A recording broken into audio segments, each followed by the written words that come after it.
Au milieu du XXIe siècle, la première mission spatiale vers Mars est en cours. Le voyage vers Mars est un succès, mais lors de l'entrée dans l'atmosphère de la planète rouge, le vaisseau spatial avec 4 astronautes à bord est frappé par une pluie de météorites, qui le projette directement dans une énorme tempête. Le chef du centre de contrôle des vols, Kovalyov, ordonne au commandant de la mission, l'astronaute Chapayev, de prendre le contrôle manuel du vaisseau spatial. Mais il s'avère rapidement que le vaisseau est devenu incontrôlable et Kovalyov ordonne d'activer le programme de rentrée dans l'atmosphère. Ce programme est censé détacher un petit module du vaisseau principal pour servir de canot de sauvetage dans l'espace, mais il s'avère que le mécanisme de détachement fonctionne mal. Chapayev fait un énorme sacrifice en détachant manuellement le module, ce qui permet à son équipage de survivre mais le laisse mourir. Sur Terre, Kovalyov est incrédule et angoissé après la catastrophe, tandis qu'une ancienne interview de lui est diffusée à la télévision, dans laquelle il parle avec optimisme de la prochaine mission vers Mars. Il s'avère que Kovalyov et Chapayev étaient en fait de vieux amis et qu'ils rêvaient d'aller ensemble sur Mars. Kovalyov réalise que le moment est venu de faire son devoir de directeur de vol et d'informer le monde de l'accident et de la perte tragique de Chapayev. Cependant, à son insu, le vaisseau spatial s'est écrasé et a subi d'importants dommages, mais Chapayev a survécu. Il entre en contact avec la Terre au moment précis où Kovalyov est sur le point d'annoncer sa mort. Après l'avoir appris, Kovalyov se précipite dans la salle de contrôle de la mission et constate avec joie que son ami est toujours en vie. Après cette nouvelle, Kovalyov commence immédiatement à réfléchir aux possibilités de sauvetage et en discute avec le ministre Rogachev. Il dit au ministre qu'il faut accélérer la prochaine mission afin qu'il puisse l'utiliser pour sauver Chapayev. Cependant, lorsque le ministre apprend le coût de la mission accélérée, il est choqué. Pendant ce temps, un animateur de télévision populaire parle au président d'une société de télévision de l'incident de la mission sur Mars et le président a une idée. Il appelle Kovalyov et lui propose de créer une émission de télé-réalité à partir de cette situation. Une émission en direct d'une autre planète avec un survivant humain est un type d'émission que personne n'a jamais fait auparavant. Kovalyov est irrité par cette proposition de transformer une situation horrible en divertissement pour la population, mais le président explique qu'il y a quelque chose à en tirer pour Kovalyov également, car tous les fonds collectés par l'émission serviront à organiser une mission de sauvetage pour Chapayev. Kovalyov retourne dans son bureau, où des photos accrochées au mur révèlent que lui et Chapayev ont servi ensemble dans l'armée et sont amis depuis l'enfance.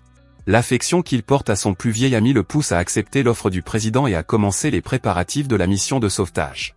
Kovalyov apprend alors qu'une seule section du vaisseau accidenté est restée intacte, ce qui signifie que le vaisseau, qui avait à l'origine des ressources pour durer 30 mois, n'en durera plus que 13.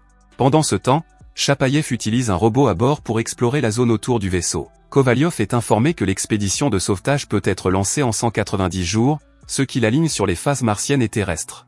Si des développements similaires à ce programme en Chine et aux États-Unis sont également intégrés à la mission, le sauvetage pourra certainement être achevé en moins de 13 mois. Cependant, Chapayev doit survivre pendant cette période grâce à un rationnement strict. C'est alors que la psychologue du programme, Anna, propose de travailler avec Chapayev autant et aussi souvent que nécessaire pour l'aider à traverser cette période difficile. Sur Mars, le robot que Chapayev a envoyé explorer détecte des mouvements à l'extérieur mais ne peut en identifier la source. Anna contacte Chapayev pour s'assurer de sa santé mentale et de son bien-être et il lui assure qu'il va bien. Pendant ce temps, le ministre annonce que, techniquement, la mission sur Mars a été couronnée de succès car un module a été installé à la surface de la planète rouge et un astronaute l'a interrompu. Chapayev accepte de participer à l'émission de télé-réalité et des tonnes de journalistes arrivent au centre de contrôle de la mission. Kovalyov s'y oppose, mais le président lui rappelle que tout cela fait partie du processus qui permettra à Chapayev de rentrer chez lui.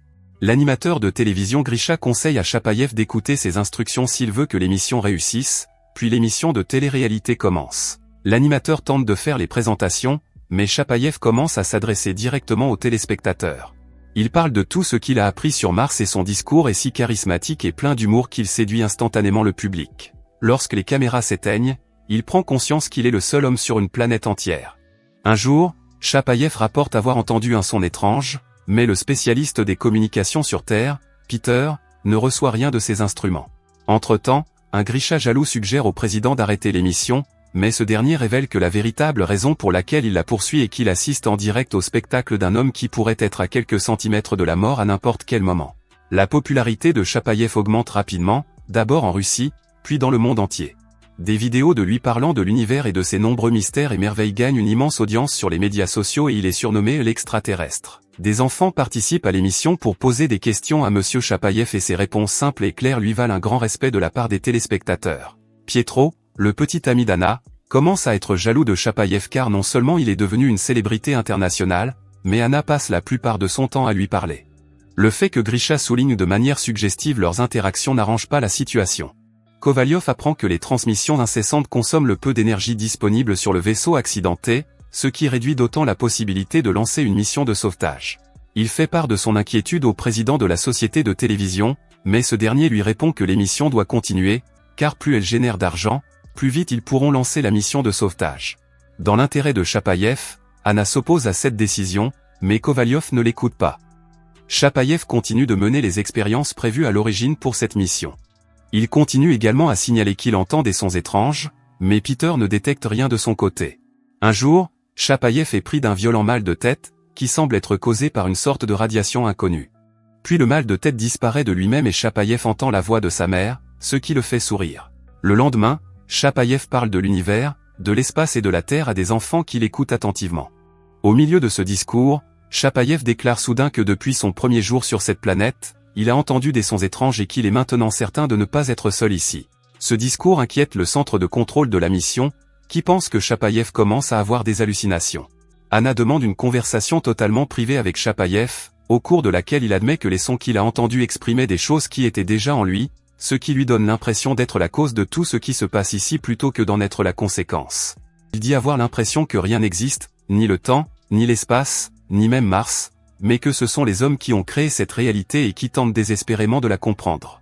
Les hommes créent tout, des univers aux planètes, de l'harmonie au désordre, et maintenant il a l'impression d'être la cause de tout ce qui se passe sur Mars, tout comme les hommes sont la cause de tout ce qui se passe sur Terre. La seule différence est que sur Terre, il y a beaucoup de gens et c'est pourquoi tout est si confus, alors que sur Mars, il n'y a que lui. Un jour, Pietro travaille lorsqu'il remarque enfin des signaux étranges dans les transmissions. Il tente d'en faire part à Anna, mais celle-ci, fatiguée de son comportement jaloux et du manque de coopération de Chapaïev, ne l'écoute pas. Lors de la prochaine émission, Chapaïev ne se présente pas à l'heure prévue. Anna tente de le contacter, mais en vain. Le président de la société de télévision, étonnamment, ne se préoccupe pas de cette situation. Il contacte Rogachev et lui soumet une idée.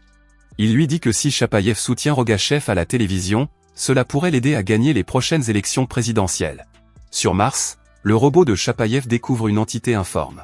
Pendant ce temps, Rogachev dit à Peter de contacter Chapaïev, car il a une offre à lui faire. Chapaïev apparaît alors à la télévision et se comporte différemment de lui. Il accepte de lancer une émission intitulée Chapaïev sait tout, dans laquelle il donnera des conseils aux gens sur pratiquement tous les sujets. Sa notoriété monte immédiatement en flèche. Anna sent que quelque chose se trame et interroge Pietro pour connaître la vérité. Peter avoue qu'il a détecté quelque chose d'étrange dans la transmission en provenance de Mars, mais qu'il ne peut pas enquêter plus avant car tous les canaux de communication vers la planète rouge sont actuellement bloqués. Pendant ce temps, Chapaïev continue d'explorer Mars avec son robot. Kovalyov arrive pour rencontrer le ministre Rogachev et lui annonce que l'argent pour la mission de sauvetage a été collecté et qu'il est temps de commencer. Le ministre déclare soudain que la mission de sauvetage est impossible. Il dit que l'argent du spectacle a disparu sans laisser de traces et qu'à ce stade, Chapaïev n'est qu'une victime d'une mission de routine. Sur Mars, Chapaïev souffre à nouveau de violents maux de tête causés par les sons émis par l'entité informe qui attaque maintenant son vaisseau. Sur Terre, Kovalyov rencontre le président de la société de télévision et lui demande de l'aider, ce à quoi il lui répond simplement d'attendre un jour. Le lendemain, une émission est diffusée dans laquelle Chapaïev exhorte les gens à voter pour Rogachev tandis que le ministre s'incline sur l'émission. Les forces spéciales arrivent sur les lieux et interrompent l'émission. Le raid des forces spéciales révèle que ce n'est pas Chapaïev qui a soutenu Rogachev, mais que Grisha s'est fait passer pour Chapaïev avec une image numérique de l'astronaute montée sur lui. L'enquête de la police révèle qu'il s'agit d'un canular et va même jusqu'à annoncer qu'aucun vaisseau spatial ne s'est jamais écrasé sur Mars et qu'aucun astronaute n'y est bloqué. Kovalyov est stressé par la tournure des événements, car les espoirs de sauver son ami s'amenuisent. Il décide de s'introduire dans le bureau de contrôle de la mission, où il est arrêté par des membres des forces spéciales. Il les affronte et est blessé, mais parvient à s'en sortir. Il entre à l'intérieur et contacte Chapaïev. Il s'excuse auprès de son vieil ami pour le comportement des terriens, qui ne pensent qu'à l'argent et au pouvoir. Il informe Chapaïev que le gouvernement a déclaré au public que l'incident de Mars n'a jamais eu lieu et qu'il n'est pas coincé là-bas. Leur seul espoir est qu'il envoie un signal au monde. À ce moment précis, la communication est rompue. Quelque temps plus tard, une chaîne d'information annonce qu'un satellite américain a détecté une explosion à la surface de Mars, à l'endroit précis où Chapaïev se serait écrasé. Il est donc prouvé une fois pour toutes que Chapaïev est présent sur la planète rouge. Plus tard, Chapayev erre dans les déserts de Mars et raconte ce que l'entité martienne informe a essayé de lui dire. Il dit que les êtres humains eux-mêmes sont les créateurs de cet univers et de toute la matière qui s'y trouve. Chaque instant est un acte de création. Les êtres humains sont créés dans cet univers et créent ensuite sa forme matérielle pour le comprendre. C'est ce qu'illustre la célèbre expérience de la double fente en physique quantique, qui suggère que la matière ne prend une forme matérielle que lorsque l'homme l'observe. Par conséquent, les êtres humains sont la cause principale de tous les malheurs et de toutes les catastrophes qui se produisent dans l'univers, tout comme un être humain individuel est responsable de ces choses dans sa propre vie. À la fin, Chapayev, de son plein gré, se dissout et se fond dans l'univers d'où il est venu. Merci d'avoir regardé. Si vous avez aimé la vidéo et que vous souhaitez aider la chaîne à grandir, laissez un like, un commentaire et abonnez-vous.